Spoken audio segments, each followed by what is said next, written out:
Je suis Khalil Oudama, je suis le coordinateur de Yes Inc Mali. Yes Inc Mali est une organisation qui s'occupe de l'entrepreneuriat des femmes et des jeunes, et faire en sorte que les gens puissent avoir un peu plus d'espoir, comprendre qu'avec ou sans la fonction publique, ils peuvent faire quelque chose. Alors, depuis 2012, nous avons conçu le programme en partenariat public-privé avec le gouvernement de la République du Mali. Alors, et avec l'expertise américaine, cela nous a amené à des résultats qui nous ont permis de monter des programmes de soutien aux politiques du Mali, notamment en matière d'alimentation, d'autonomie alimentaire.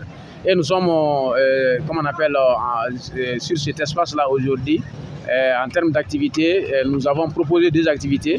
Non seulement la deuxième concertation sur la transition énergétique, parce que qui dit autonomie alimentaire dit abondance alimentaire.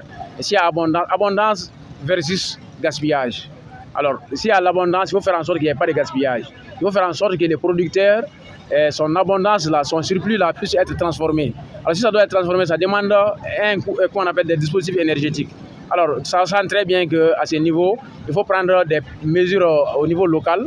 Alors, la concertation sur la transition énergétique a été déclenchée depuis janvier 2023, disons, rentre dans ces cadres-là. Faire en sorte que les gens puissent comprendre qu'au niveau local, des solutions énergétiques existent pour que les produits en abondance ne soient pas gaspillés, ne soient pas gâtés, qu'on ait des solutions pour les transformer sur place.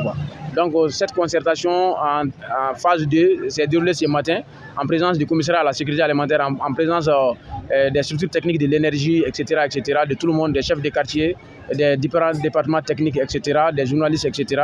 Alors, l'autre aspect par rapport à la rencontre de ce matin, c'était toujours par rapport à la stratégie d'autonomie alimentaire. Alors, nous mobilisons par rapport à cette stratégie-là à travers les femmes aussi. Les femmes ont des initiatives, notamment liées à la vulgarisation de la chose nutritionnelle. Alors, ça se passe avec quelque chose de concret, le championnat gastronomique et nutritionnel du Mali. Alors, ça se passe en termes de 5e édition, 4e édition ce matin. La 4e championne a été identifiée. Et dès demain, la 5e édition va commencer jusqu'au mois de septembre où il y aura la finale et l'engagement du monde universitaire par rapport à une 6e édition en termes de vulgarisation nutritionnelle en République du Mali. Voici un peu le cours des choses. Dès demain, nous continuons avec les symposiums de la nutrition. Voici un peu sous la coupole du ministère de la Santé et des autres départements techniques.